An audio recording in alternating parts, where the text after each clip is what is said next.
Hello, everybody, and either welcome or welcome back to my podcast. As always, if you do like this, I do ask you to please rate, comment, and subscribe. You can find me on iTunes, Google Play, Stitcher, SoundCloud, Spotify, and YouTube. So, I wanted to make this episode because this current situation that is evolving, hopefully will be over soon, has just really annoyed the ever-loving shit out of me. And I'll go ahead and start by talking about the story that I didn't talk about in the last episode. And that's this whole March for Life, Team MAGA kids versus Nathan Phillips, brave Native American guy. Anyway, I had seen the tweets of people responding to the original video that came out, which, as we all, I'm sure, know by now, that was a rather edited video of what happened. And my initial read on that was, okay, this is a bunch of MAGA douche bros who are showing up trying to start shit. And I'm like, I'm not commenting on this. Like, I don't care. Like, if I commented every time that, like, some people showed up someplace to start some shit, that, like, that's all I would ever talk about. So that was, like, my initial read on it. And I saw everybody getting, like, the outrage mob kind of forming, and everybody making their tweets about, oh my god, look at this fucking kid. Oh, he's such an asshole. And it was presented as, originally, because this is important, because the goalposts have moved so fucking far from where this actually was 2 days ago. Like, I recorded the last episode on Saturday. This is Monday. And this story has gone all over the goddamn place. But originally it was presented as these young men with their Trump MAGA gear on swarmed around this Native American man who was doing his drum song. Like, I guess it was supposed to be like a soothing song, I guess. I'm not entirely sure how this is supposed to work, but it was originally presented as these kids approached this man who was minding his own business and started basically, like, trolling him IRL, like getting in his face and making gestures, doing chants, all this shit.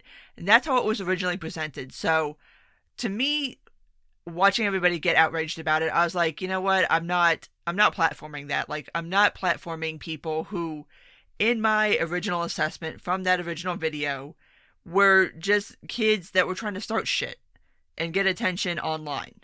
And so I didn't really make any tweets on the topic. I did make one tweet that I did end up deleting because I was still of the mindset that this was a group of kids that showed up to start shit and to try to get online and go viral. And it was actually in response to somebody else's tweet. But like I said, I took it down because once things started coming out, I'm like, okay, maybe that's not, like, a super fair assessment. And to be fair, it wasn't a fair assessment. Like, I take that back totally. Like, I deleted the tweet. And yeah, but as far as, like, getting on some kind of outrage kick about, oh my god, look at these assholes, I was like, nope, not even going to be part of that.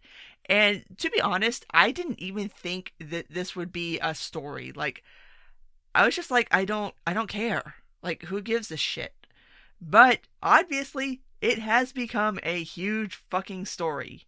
So, where we're at right now is obviously more video has come out since the original wave of outrage, showing that this situation is probably a little more nuanced than originally presented. Now, my opinion on this, like, the whole thing's a fucking clusterfuck. To be completely honest, like, this is a clusterfuck. Nobody comes out of this looking all that great, but apparently this was a whole, like, situation that led up to Nathan Phillips, the Native American man, approaching these MAGA children. And apparently, like, okay, so this was at the March for Life, which is obviously a pro-life rally. Duh. And these kids were from Covington Catholic High School in Kentucky, I do believe. But so they bust into DC to attend the March for Life rally, and I guess now is a good time as any to point out that it's an all-male school, so obviously this whole crowd was male. And so they're there, I guess they attend the rally, they're hanging out, they're waiting for the bus to get back on the bus to go back home. And apparently there were Black Hebrew Israelites there, which I didn't even really know these people existed until this, but apparently this is a thing in like DC and other like northeastern big cities where like they're Black Hebrew Israelites and they just are kind of assholes to people, I suppose. Like they proselytize on street corners and stuff like that, and they're purposely incendiary and they're purposely like provocative to try to get a response out of people. So they're yelling things at these kids, and they're yelling things like they're calling them like faggots, they're calling them like all kinds of names. There was a couple of black kids in the crowd and they were calling them niggers. Like it was an ugly situation, and the whole video of this situation is 2 hours long. So just as something of context, like, yeah, there's a whole thing of this, and there's people that have different videos and different perspectives and from different angles, and so people have been just like zaprudeering the fuck out of this, which I'll discuss that a little later, of part of why I'm so fucking annoyed about this whole situation. But anyway, so these kids, they're in this situation, and then Nathan Phillips is a third party to the situation, and I am going to try to ascribe the best faith explanation possible to Nathan Phillips here, which is that he saw this group of Black Hebrew Israelites and this group of young white men in MAGA gear coming together, and he made the assumption that like shit was about to go down. So he walks over there and he's got his drum and everything, and he like puts himself in between the two crowds. And so what ends up happening is he walks into this situation, and then you have the Covington Catholic kids. They're there, and from what I've seen of statements from those kids, and again, I will take them in good faith because I've not seen anything for me to do much of anything otherwise, especially the kid in question, the smirking kid. So he's there. Nathan Phillips walks up to him. He's like fucking 2 inches away from this kid's face, and he's beating his drum, he's doing his song, and the kid has this like smirk on his face, which apparently that was the image that just took off, is that this young white male in a MAGA hat has this smirk on his face while this Native American man is singing and playing his drums in front of him. Okay, that's the fucking image. Everybody took that and ran with it as this is some kind of insult or something. But from what it seems like, I don't know, like from his statement, the kid's statement, he was just confused by the whole situation. Like he didn't really know what the fuck to do, so he just kind of stood there and smiled, which I mean is plausible. Like what are you supposed to do? Like you're in this weird situation, you're not at home, you're in DC, you're at this march, you have this group of black people harassing you, and now you have this Native American man singing and playing his drums in your face. It's like, what the fuck am I supposed to do right now? Like, I'm very confused.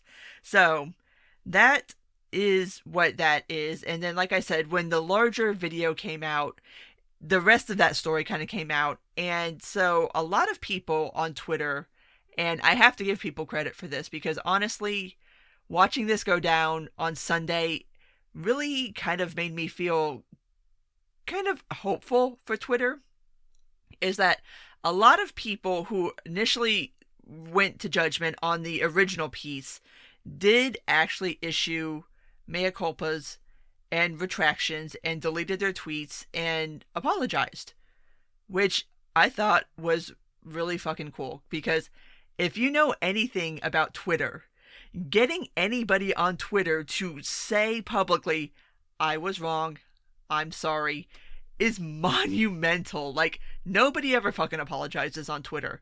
At best, people just delete their tweets and move on and don't acknowledge them. But, like I said, a lot of people actually did apologize and say, you know what, I got it wrong, I'm sorry, I've deleted the tweets, we'll do better next time. Which, I thought that was really fucking cool. And to everybody who did that, you rock. Because that was actually the correct response. Which, I mean, once you've presented with information that contradicts previous information that you had and gives you a fuller story, and then, like, you find out that maybe your initial reaction wasn't correct, then yes, an apology and a retraction's in order. Like, that's how things should be. It's not how they normally go down, especially not on Twitter. So I was like, okay, cool, I like this. But of course, not everybody can be that gracious, and that's adults. And so what we've seen Sunday night, kind of coming especially into Monday here today, are people who can't quite seem to find it in themselves to just say that they were wrong and they're sorry, and that, yeah, maybe this was misconstrued, this was misrepresented. And by the way, it wasn't just on Twitter, like, mainstream media ran with this too. So I have seen these alternate narratives popping up today as something of a way of people trying to explain things now, that I was right to be outraged in the first place, even though the reason I was outraged in the first place has been completely fucking debunked. But I'm not going to say I'm sorry, and I'm not going to back down, so I'm going to find another reason to prove that I was right in the first place. And some of these are now just starting to get into some really, really gross, disgusting territory. And the first trope that got trotted out is that, oh, well, this is just another example of white supremacy, and especially, like, white male supremacy. Like, look at this kid and his fucking smirk, and, like, oh my god. And people comparing him to Brett Kavanaugh. I'm like, this is a fucking teenage kid, and you're comparing him to Brett Kavanaugh. Like, what the fuck is wrong with you people? Like, they're doing these little side-by-side pictures of the kid with his smirk on his face and Kavanaugh with a smirk on his face. It's like, oh, this is what this kid turns into when he grows up. Like, shut the fuck up. Like, really? Really? But it gets worse, because we had the white supremacy argument, and, like, this is what white privilege looks like, and this is what the patriarchy looks like. And then we moved on to, well, why were these guys even at the march to begin with? I mean, who were they to have an opinion about what women do with their bodies? It's like, yes, there are men who are pro-life, and yes, there are men who have an opinion about this. And I would imagine young men who attend a Catholic high school have a fucking opinion on abortion. And yes, they get to voice it, whether you like it or not. Feminist, men have opinions, they get to voice them too. So this whole line of, oh my god, why were they even there? They're just there to oppress women and to just, like, I don't know, they should just shut up and go away. It's like, you know what? No. You shut up. You go away.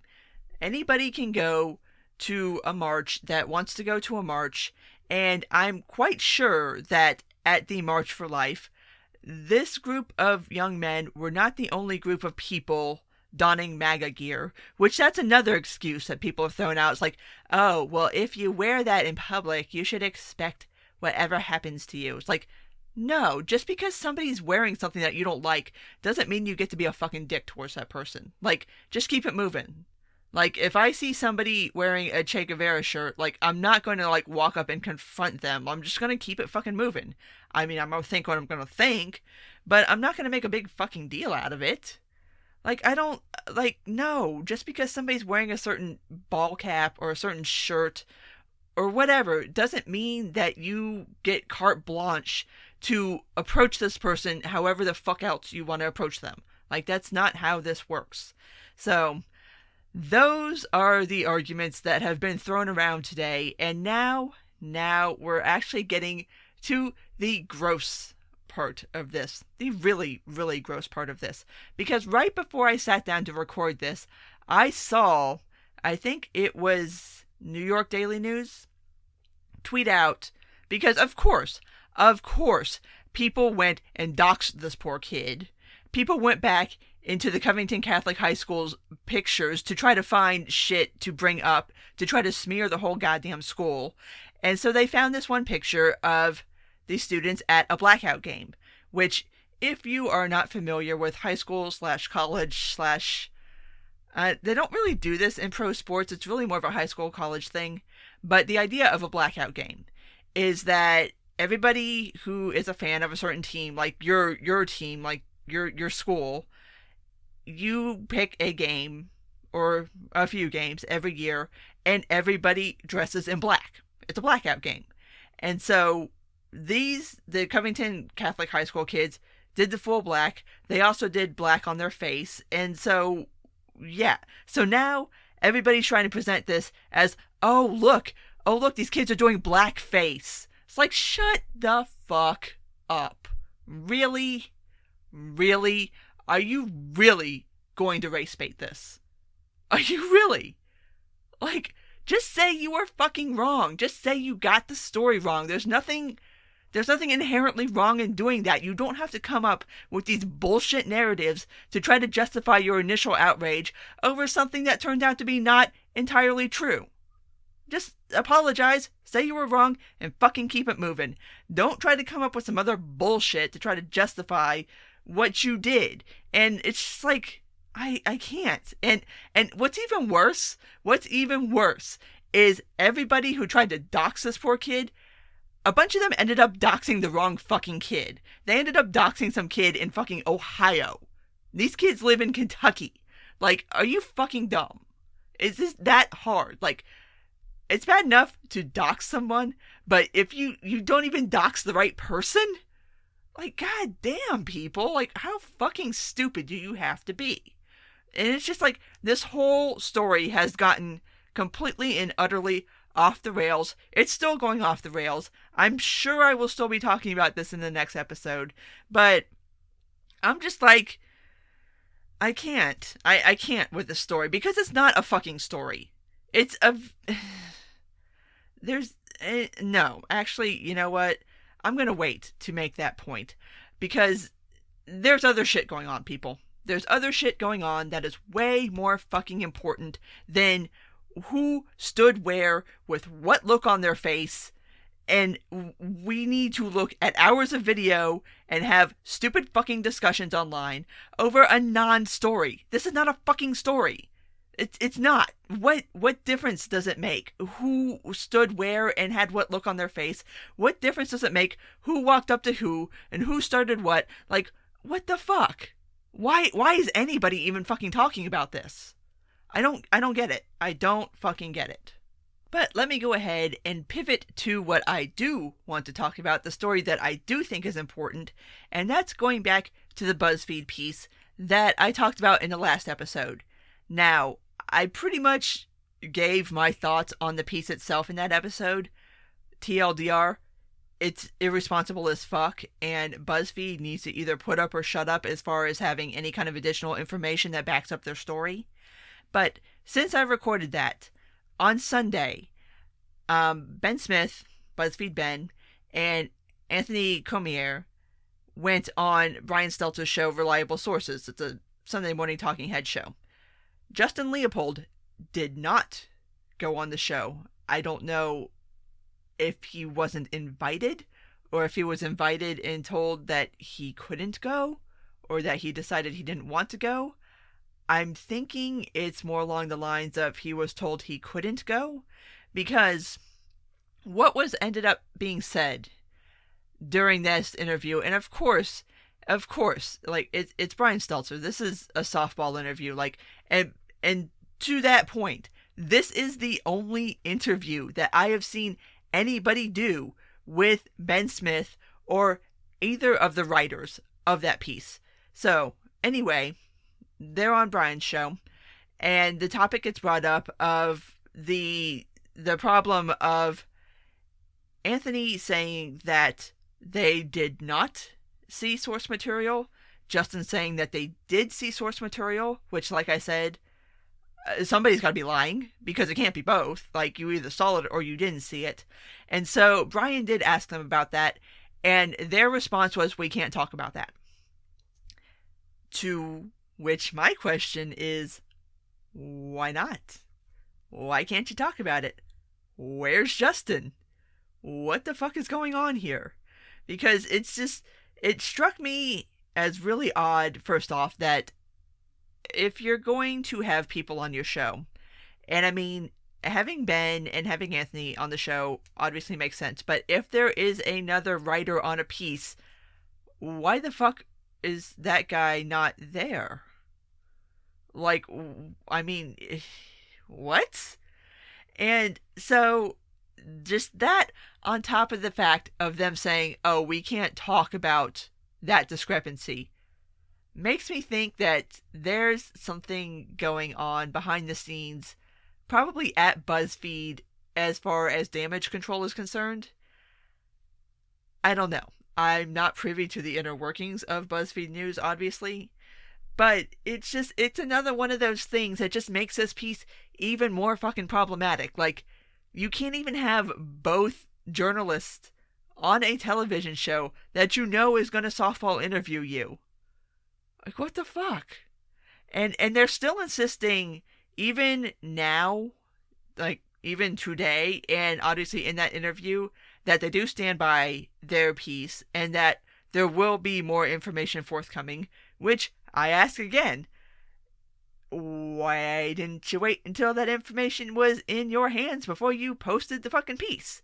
But anyway, there are still people out there who still want to believe in the piece, and I'll go on record as saying, okay, I mean, maybe it is true. Maybe BuzzFeed will surprise me. Maybe they will drop some actual bombshell information, and I will retract what I said. But as it stands right now, I'm not fucking seeing it.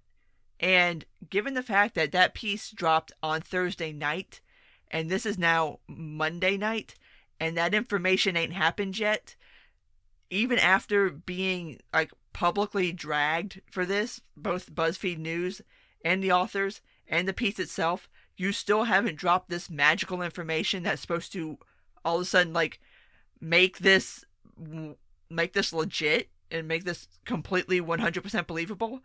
Still tells me that you ain't got shit.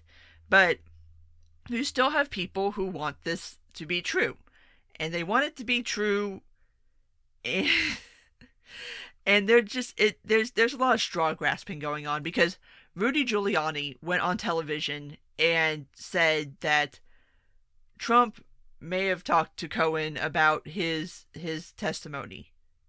Which, okay, a lot of the people who are wanting to grasp at straws and wanting this to be true seem to be doing a little bit of a skippity-doo-dah over the fact that Mueller's office released a statement saying that the basic claims in this piece are not accurate.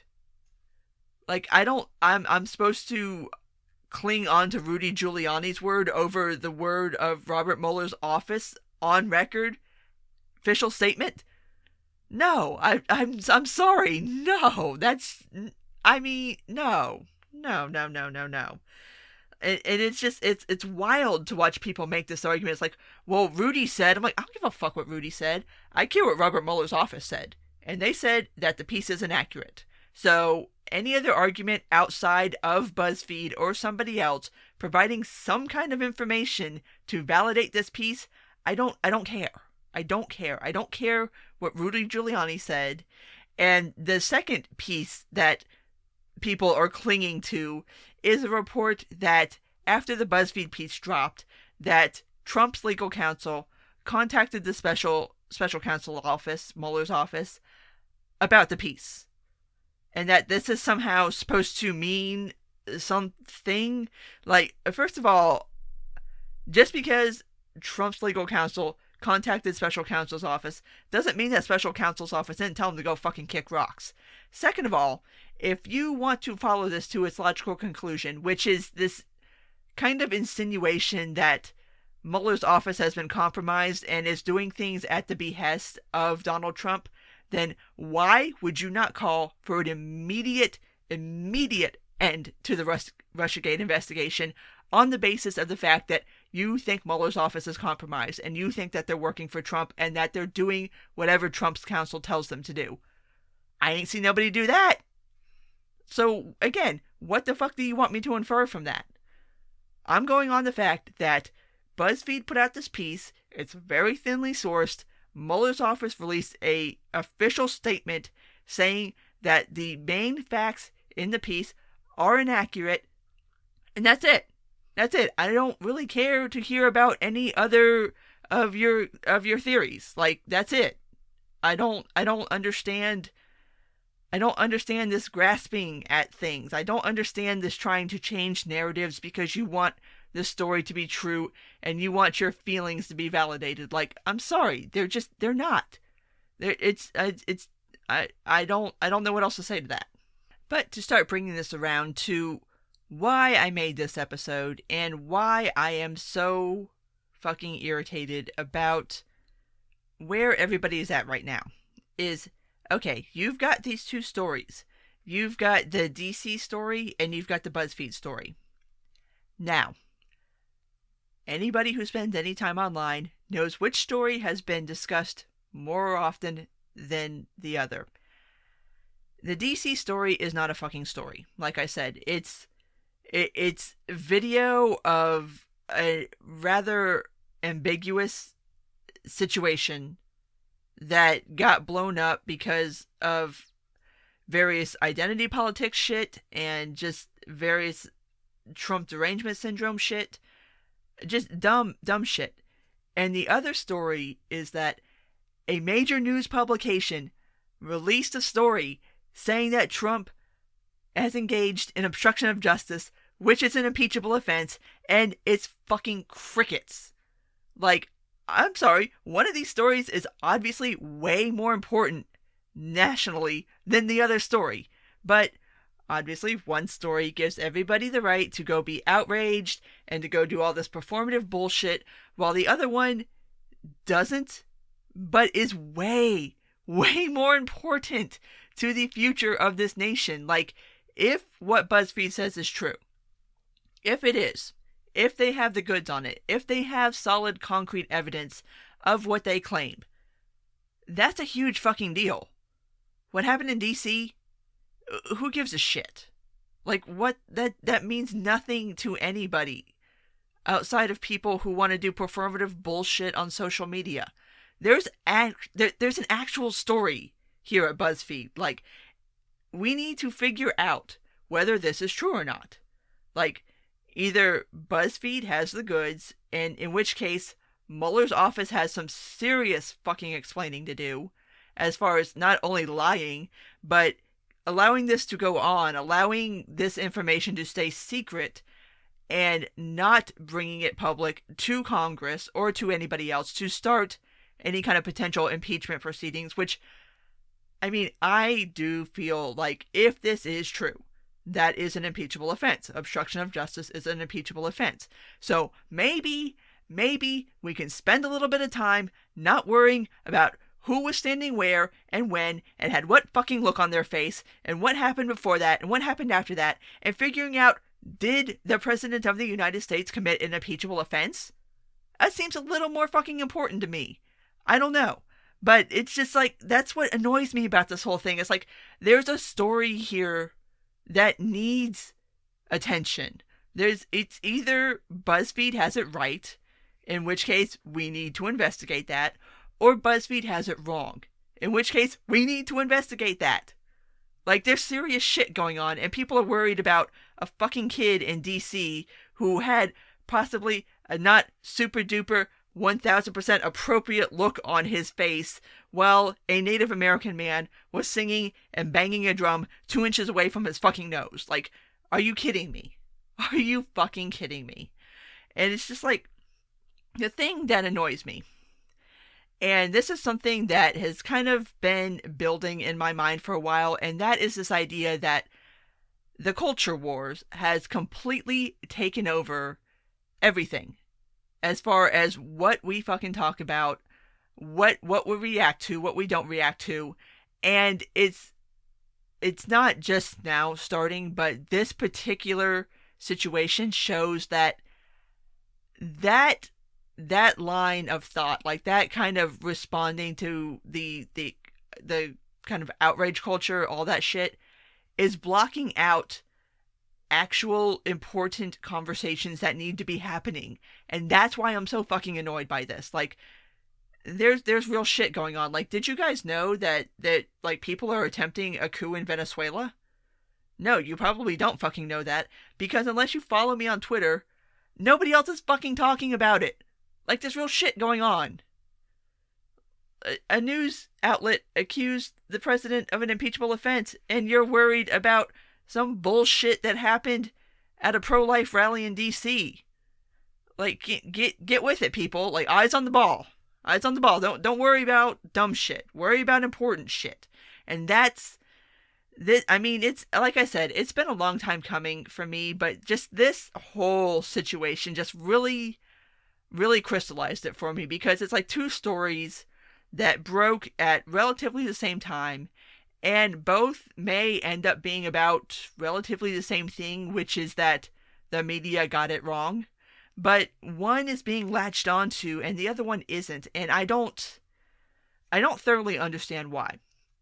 Like, some people have tried to float the idea that everybody's focusing on the DC story to not focus on the Buzzfeed story, but that kind of doesn't make sense to me, because so much of the media has been so pro-Trump impeachment that, like, you would think they would be all over the Buzzfeed story like white on rice, if it were true. Maybe they know it's not. I don't know. I'm obviously very ambiguous about the Buzzfeed story still. But I just, it annoyed the shit out of me. And honestly, it's something that we need to put a stop to. Like, we have to stop falling for this shit. Like, we have to stop focusing on, like, these dumbass bullshit stories and start focusing on real shit that is actually fucking important. Like, I'm so old, I remember when people actually talked about fiscal issues in the media. I remember when this was a big deal. I'm not that old. But it's just this total domination of the culture wars, just like sucking all the air out of the room, and just there's no oxygen left to have like serious discussions about things that we need to be having serious discussions about. And I'm kind of not touching on certain topics right now, because I do think that this idea is applicable to a lot of conversations that are going on right now, but are kind of beyond the scope of what I want to talk about today. But yeah, I just wanted to get all of that off my chest and kind of let you guys know my opinions on this. And yeah, so I feel a little bit better now. I hope you do too after listening to this. And of course, as always, if you did make it this far, thank you. And if you do like this, please rate, comment, and subscribe. You can find me on iTunes, Google Play, Stitcher, SoundCloud, Spotify, and YouTube. Take care, and until next time.